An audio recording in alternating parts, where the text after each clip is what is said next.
और आज हमारे साथ हैं अरबाज़, जो अभी यूक्रेन से लौटे हैं। ये मेडिकल के छात्र थे वहाँ। आइए इनसे बात करते हैं। किसी का साथ देने में कोई रोल नहीं था, क्योंकि हम अटैक के 15 to 20 डेज़ पहले से ही उनको रिक्वेस्ट कर रहे थे कि आप प्लीज़ हमारी यूनिवर्सिटी से बात करें।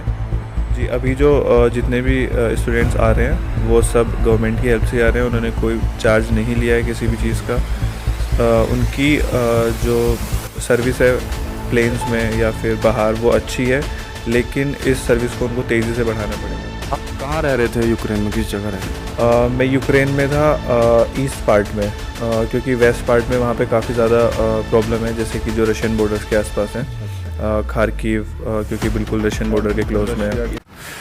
नमस्कार दोस्तों, मेरा नाम है भूषण पंडित और आज हमारे साथ हैं अरबाज़, जो अभी यूक्रेन से लौटे हैं। ये मेडिकल के छात्र थे वहाँ। आइए इनसे बात करते हैं। अरबाज़, सबसे पहले तो हम ये जानना चाहते हैं कि ये जो क्राइसिस हमें देखने को मिल रहे हैं, जो इतना वहाँ आक्रमण हो रहे हैं, क्या केवल वो टीवी पर ही देखने को लग रहा है कि वो, या बड़ा चढ़ा कर बताया जा रहा है, वहाँ का वाकई ऐसा कुछ हो रहा है?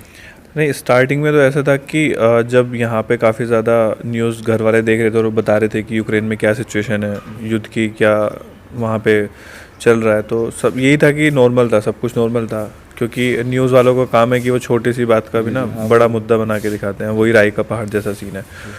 तो स्टार्टिंग में कुछ नहीं था, लेकिन हाँ ये था कि बॉर्डर्स पे काफ़ी ज़्यादा टेंशन थी दोनों देश के आर्मीज़ को लेके, सोल्जर्स को लेके।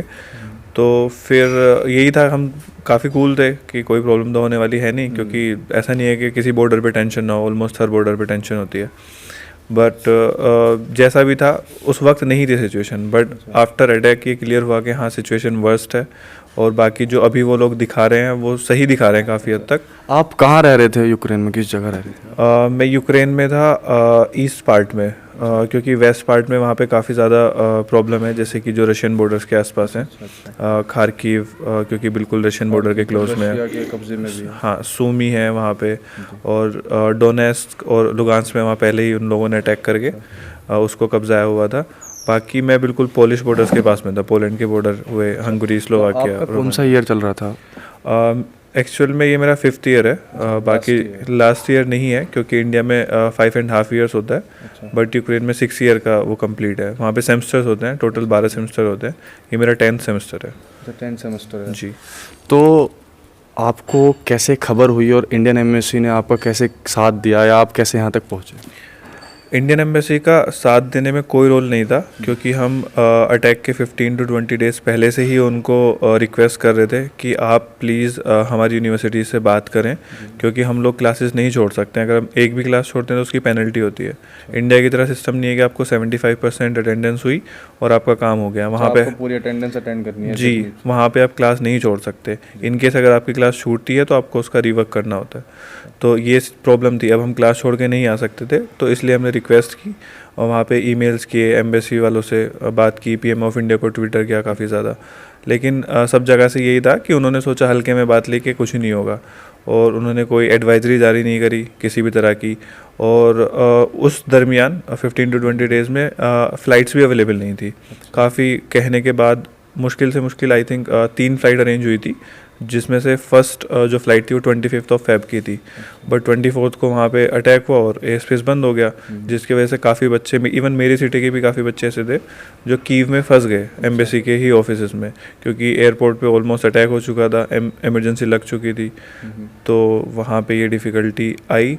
और उसके बाद जब हम लोग बॉर्डर्स पे पहुँचे हैं खुद से, क्योंकि जो गवर्नमेंट काम कर रही है वो बॉर्डर के अलग काम कर रही है, वॉर जोन में कोई काम नहीं कर रहा है। मतलब जहाँ युद्ध चल रहे हैं या शहरी इलाकों में, वहाँ गवर्नमेंट का कोई इंटरफेयर नहीं है, केवल बॉर्डर्स के बाहर जाके इंटरफेयर गवर्नमेंट का, एम्बेसीज का काम है वहाँ पे। हाँ, एम्बेसीज भी एक्टिव नहीं थी, क्योंकि मैं ऑलमोस्ट अटैक के तीसरे दिन वहाँ से निकल गया हूँ। सबसे पहले आई थिंक 4th या 5th फ्लाइट थी मेरी जिससे मैं आया हूँ।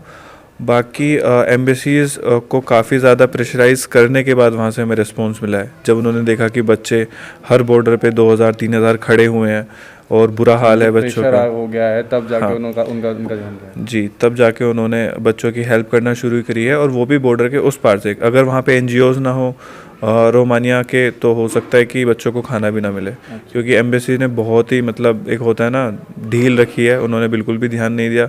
ऊपर से झूठे आश्वासन दिए बच्चों को कि नहीं हम आपको यहाँ से निकालेंगे, लेकिन इन दी एंड बच्चे को अपना ही सब कुछ जोर लगा के, अपने ही जोर लगा के पहुंचना पड़ा। अपने दम पे ही वो बॉर्डर आ रहे हैं, अपने ही दम पे वो बॉर्डर क्रॉस कर रहे हैं।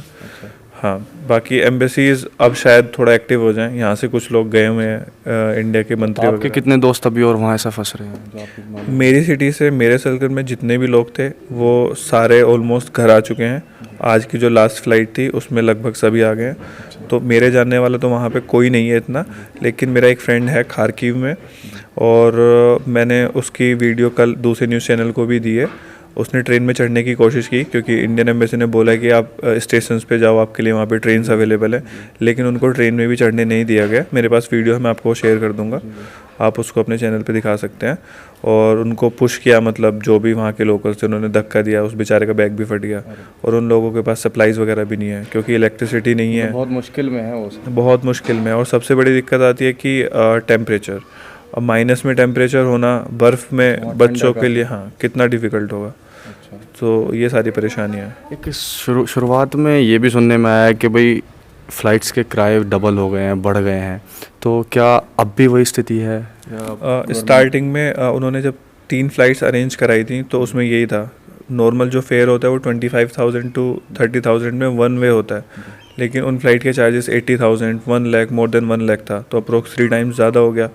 तो इसीलिए जो बच्चे अफोर्ड कर सकते थे उन्होंने फ़्लाइट्स बुक भी कराई, और उसके बावजूद भी उनको उन फ्लाइट्स में आने का मौका नहीं मिला, क्योंकि उससे पहले ही अटैक हो गया था। वैसे अब तो सब स्टूडेंट्स आ रहे हैं, मतलब गवर्नमेंट के उससे आ रहे हैं। जी, अभी जो जितने भी स्टूडेंट्स आ रहे हैं वो सब गवर्नमेंट की हेल्प से आ रहे हैं, उन्होंने कोई चार्ज नहीं लिया है किसी भी चीज़ का। उनकी जो सर्विस है प्लेन्स में या फिर बाहर वो अच्छी है, लेकिन इस सर्विस को उनको तेज़ी से बढ़ाना पड़ेगा, क्योंकि आज के न्यूज़पेपर में ही या फिर न्यूज़ में आप देखो अप्रोक्स आई थिंक 11 या 12 फ्लाइट्स आई हैं, 3 से 3,500 बच्चे इंडिया वापस आए हैं, जबकि अप्रोक्स 15,000 वहीं पे हैं। तो अगर आप इस रफ्तार से बच्चों को लेके आओगे तो 1 हफ्ता 2 हफ्ता लग जाएगा, इतने में तो ना जाने कितने बच्चे मर जाएंगे या कितने बच्चों को परेशानी होगी। सो काम तेज़ी से करना पड़ेगा गवर्नमेंट को, ताकि सब जल्दी से जल्दी करें। लगभग 15,000 बच्चे अभी लगभग वहाँ हैं। और आप कौन सी यूनिवर्सिटी में पढ़ते थे वहाँ? मेरी यूनिवर्सिटी का नाम था इवानो फ्रैंकिस्ट नेशनल मेडिकल यूनिवर्सिटी। हमारे इंडिया के उस यूनिवर्सिटी में मोर देन 1500 और अप्रोक्स 2000 के आसपास हैं बच्चे। हाँ, 2000 के आसपास। तो अभी जो रेस्क्यू ऑपरेशन चल रहा है, तो ऐसा कोई आपके नज़दीकी यार दोस्त और भी कोई है जो वहाँ फंस रहा है, जो खास हो? हाँ, मेरे क्लोज में मतलब मेरे भाई जैसा ही है वो भी, और उसका नाम अनुराग पवार है। वो अभी भी फंसा हुआ है वहाँ पे, और घर वाले काफ़ी ज़्यादा परेशान हैं, क्योंकि 1 से 1.5 हफ्ता होने वाला है उसको वहाँ फंसे हुए। और हर दिन जब वो उससे बात होती है तो यही होता है कि वो सही है कि नहीं है, लेकिन उसकी सिचुएशन देख के तो यही लगता है कि वो बहुत परेशानी में, और दिखता क्या वो है ही परेशानी में। सो ये रिक्वेस्ट है कि एटलीस्ट गवर्नमेंट वॉर जोन में जाए, एम्बेसी से बात करे, और वो जो बच्चे फंसे हैं स्पेशली खारकीव, क्योंकि खारकीव के अंदर बहुत ही ज़्यादा बच्चे हैं, सबसे ज़्यादा बच्चे खारकीव के अंदर ही पढ़ते हैं, तो उनको इवैक्यूएट करे, चाहे एयर इवैक्यूएशन हो, एयरफोर्स के थ्रू हो, कैसे भी हो, उनको होना चाहिए। धन्यवाद। तो आपको कैसा लग रहा है भैया घर वापस लौट के आ गया है ऐसे युद्ध से बच के?